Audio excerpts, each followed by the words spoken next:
पिछले कुछ दिनों में अडानी ग्रुप के बारे में हमको सिर्फ निगेटिव न्यूज़ ही सुनाई दे रही थी।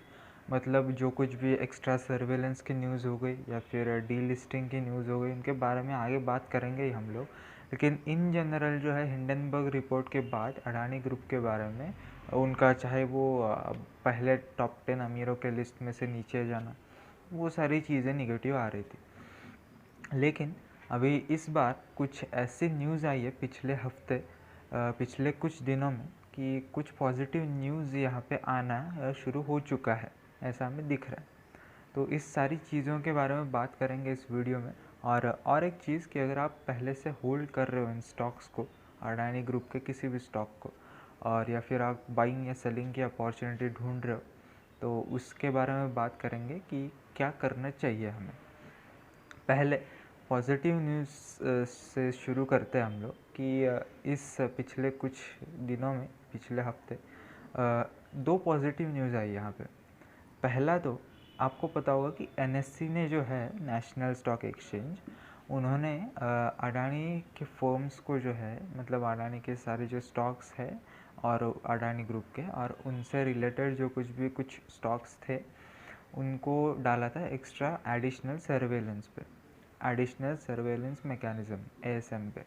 मतलब बेसिकली होता क्या है इसमें कि स्टॉक्स की लेन देन में या फिर एक्सचेंज में एक्स्ट्रा निगरानी रखी जाती है। इन शॉर्ट बता रहा हूँ मैं यहाँ पे। तो ऐसा अडानी ग्रुप के रिलेटेड और अडानी ग्रुप के कुछ स्टॉक्स को एएसएम पे रखा गया था, एडिशनल सर्वेलेंस। इनमें से अभी दो स्टॉक्स को क्लीन चिट मिल गई है या फिर एडिशनल सर्वेलेंस से हटा दिया गया है। दो स्टॉक्स कौन से? अंबुजा सीमेंट और अडानी पोर्ट्स। तो ये जो दो स्टॉक्स है, इनको एनएससी ने हटा दिया है एडिशनल सर्वेलेंस मैकेनिज़्म से। तो मतलब अभी इन पे एडिशनल कोई ज़्यादा निगरानी नहीं रखी जाएगी। जो रेगुलर जो प्रोसीजर्स होती है सिक्योरिटीज़ के ट्रांजैक्शंस को निगरानी रखने की, वो रेगुलर बेसिस पे चलती रहेंगी, ऐसा इसका मतलब है। तो ये एक पहले पॉजिटिव न्यूज़ हो गई। उसके बाद जो है वो एक और इससे भी बड़ी पॉजिटिव न्यूज़ आ रही है कि लीगल फर्म जो है न्यूयॉर्क की, यूएस की, वो अडानी ग्रुप ने रखी है एज अ लीगल एडवाइज़र, या फिर उनको लीगल फर्म अपॉइंट किया है उन्होंने। वो लीगल टर्म कौन से? तो वॉकटेल। तो ये है मतलब यूएस की one of the most famous और एक्सपेंसिव लीगल फर्म। तो इसको अपॉइंट किया गया है। तो अब ये जो है, ये केस यूएस कोर्ट्स में ही चलेगा। कुछ निगेटिव न्यूज़ भी आई, हालांकि सभी पॉजिटिव न्यूज़ नहीं है। तो डाउ जोन्स सस्टेनेबिलिटी इंडेक्स से हटा दिया गया है अडानी के कुछ स्टॉक्स को या फिर अडानी ग्रुप को, ऐसा आप कह सकते हो इन शॉर्ट। इसमें हम इन डिटेल नहीं जाएंगे।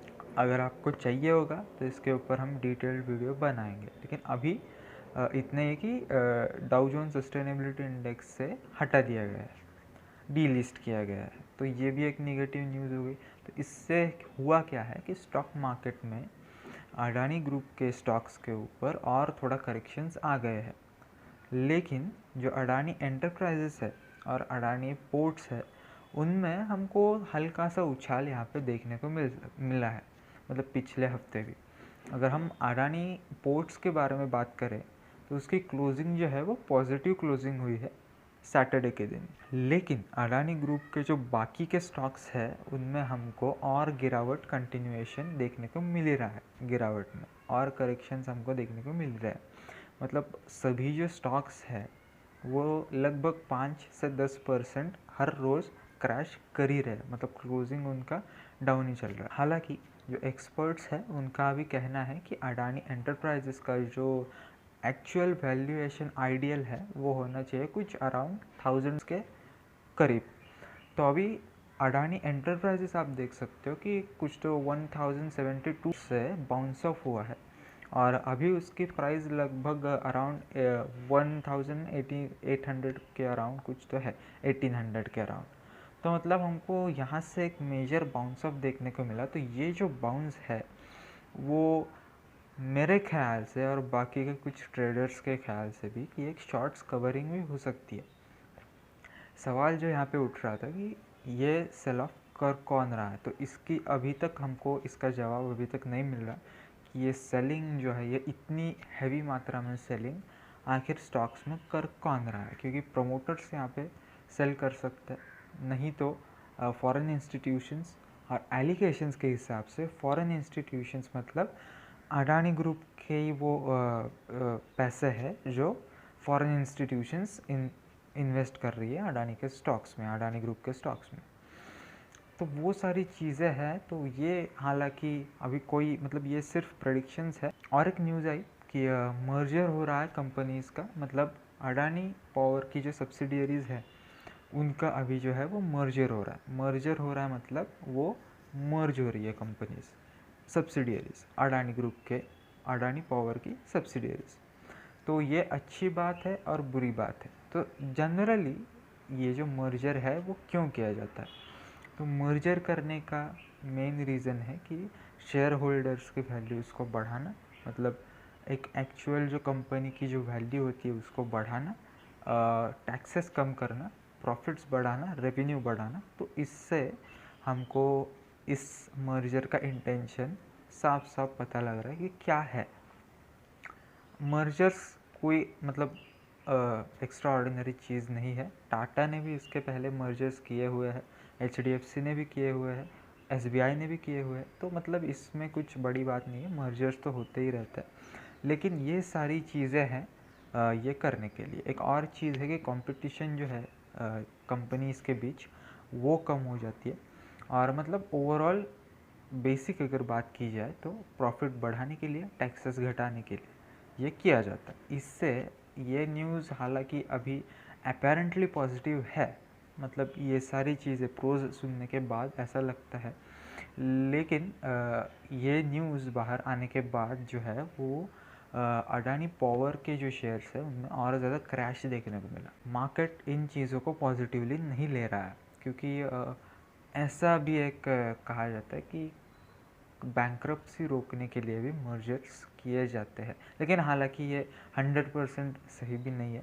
लेकिन अभी कंपनी के फंडामेंटल्स के ऊपर ये डिपेंड करता है कि ये मर्जर्स अच्छे होने वाले हैं या नहीं। लेकिन मार्केट को ये मर्जर मेरे ख्याल से ज़्यादा पसंद नहीं आया, क्योंकि कुछ तो 3% का वगैरह मार्केट में करेक्शन आया था उसके बाद। तो वो सारी चीज़ें हैं ही। इसके बाद हम बात करते हैं कि आप अगर ये स्टॉक्स पहले से होल्ड कर रहे हो तो इन सारी न्यूज़ आने के बाद क्या आपको ये स्टॉक्स स्टिल होल्ड करने चाहिए, एवरेजिंग करना चाहिए, या फिर और बेच के इनमें से लॉसेस रोकने चाहिए। मर्जर की न्यूज़ के बाद या फिर लीगल फॉर्म की न्यूज़ के बाद मार्केट में कुछ लोगों को, कुछ ट्रेडर्स को पुल बैक एक्सपेक्टेड था। मतलब कुछ पॉजिटिव यहाँ पे ग्रीन क्लोजिंग यहाँ पे एक्सपेक्टेड थी, लेकिन वैसा हुआ नहीं है। मतलब मार्केट का सेंटिमेंट जो है वो अभी भी बिगड़ा हुआ है, और मार्केट हमेशा सेंटिमेंट पे ही चलता है। फंडामेंटल्स और सेंटिमेंट्स दो ही चीज़ों पे मार्केट चलता है। तो अभी सेंटिमेंट्स तो बिगड़े हुए हैं ही। फंडामेंटल्स की बात करें तो पोर्ट्स और एंटरप्राइजेस के फंडामेंटल्स अच्छे हैं, आपको पता है, सभी लोगों को पता है। एवरेजिंग करना अभी इन स्टॉक्स में खतरे से खाली नहीं है, क्योंकि अभी जो है वो अभी लीगल केस जो है वो शुरू होना भी बाकी है। सुप्रीम कोर्ट में तो ऑलरेडी केस भारत में शुरू ही है। तो ये जो इन चीज़ों का जो रिज़ल्ट आएगा उससे स्टॉक्स के प्राइजेस में हैवी वॉलेटिलिटी आएगी, ये तो हम सबको पता है।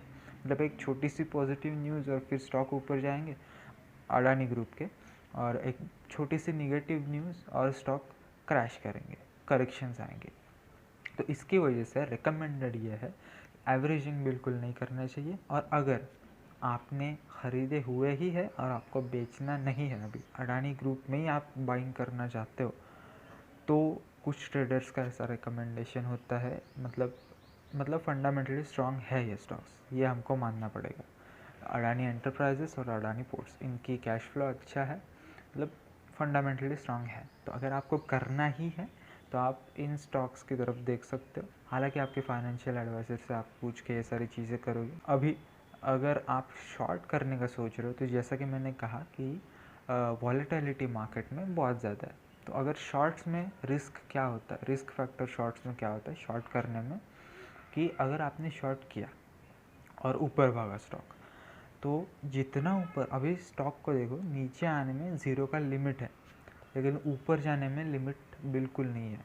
तो आपके लॉसेस जो है वो माइनस में भी जा सकते हैं, मतलब आपका पोर्टफोलियो जो है वो माइनस में भी जा सकता है। तो मतलब अगर आपने आज 10,000 की शॉर्ट पोजीशंस ली, तो आपको पोर्टफोलियो ज़ीरो भी हो सकता है और -10,000 भी हो सकता है। लॉन्ग में ऐसा नहीं है। लॉन्ग में ज़्यादा से ज़्यादा क्या हो सकता है कि 10,000 का ज़ीरो हो जाएगा, इतनी रिस्क होती है। लेकिन शॉर्ट्स में जो है वो रिस्क फैक्टर अनलिमिटेड होता है। तो ये सारी चीज़ें जो है वो आप ध्यान में रखो कि अगर ऐसा अभी पॉसिबल तो नहीं है, लेकिन कुछ ज़्यादा ही पॉजिटिव न्यूज़ आ गई, एक ही दिन में 10 पॉजिटिव न्यूज़ आ गए, तो पुल बैक तो ज़रूर से एक्सपेक्टेड है, उसमें कुछ नई बात है नहीं। और वो कुछ ऐसा एक्स्ट्रा ऑर्डिनरी भी नहीं हो जाएगा अगर पुल बैक आ भी जाता है कुछ 20-30% का, जैसा कि डाउन गया वैसा ऊपर भी जा सकता है। तो वो हमारे लिए थोड़ा रिस्की काम हो जाएगा। बाकी NSE और BSE में बाकी कंपनीज लिस्टेड है, तो हमें उनमें भी देखना चाहिए। सिर्फ अडानी ग्रुप के स्टॉक्स ही नहीं है मार्केट में, बाकी स्टॉक्स भी है, वो आप अपने फाइनेंशियल एडवाइजर से पूछ के उनमें इन्वेस्ट कर सकते हो। लेकिन ऐसे कुछ स्टॉक्स है जिन्होंने बहुत अच्छा रिटर्न दिया है और देते भी आ रहा है और देंगे भी। तो वो सारी चीज़ें हमको अपना एनालिसिस करके आप देख लीजिए कि बाकी कौन सी कंपनीज़ है। और अगर आपने होल्ड किया ही हुआ है एंटरप्राइजेस वगैरह, जिन्होंने बहुत पहले ख़रीदा था, उनको अभी भी वो प्रॉफिट में है। मेरे ख्याल से जैसे जैसे स्टॉक्स की प्राइस थोड़ी थोड़ी भी बढ़ेगी, वैसे वैसे आप धीरे धीरे अपनी पोजीशंस जो है वो स्क्वायर ऑफ करना शुरू कर दो।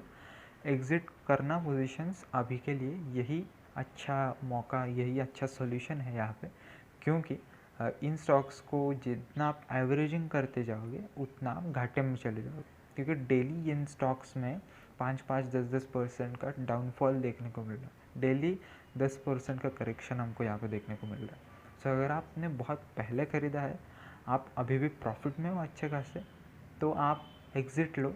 और फिर जब हमको एक प्रॉपर क्लीन चिट यहाँ पे मिलेगी, प्रॉपर रिवर्सल हमको जब यहाँ पे देखने को मिलेगा, चार्ट पैटर्न्स में हमको वैसा दिखेगा, तब हम यहाँ पे फिर से बाइंग करने के बारे में सोचेंगे। अभी जो है वो आप निफ्टी के चार्ट के बारे में भी आप देखो, तो वो जो है वो अराउंड मार्च और अप्रैल के दौरान सर्टन करेक्शंस हमको यहाँ पे देखने को मिल सकते हैं। ऐसा हमको चार्ट से देखने को मिल रहा है, टेक्निकल एनालिसिस से।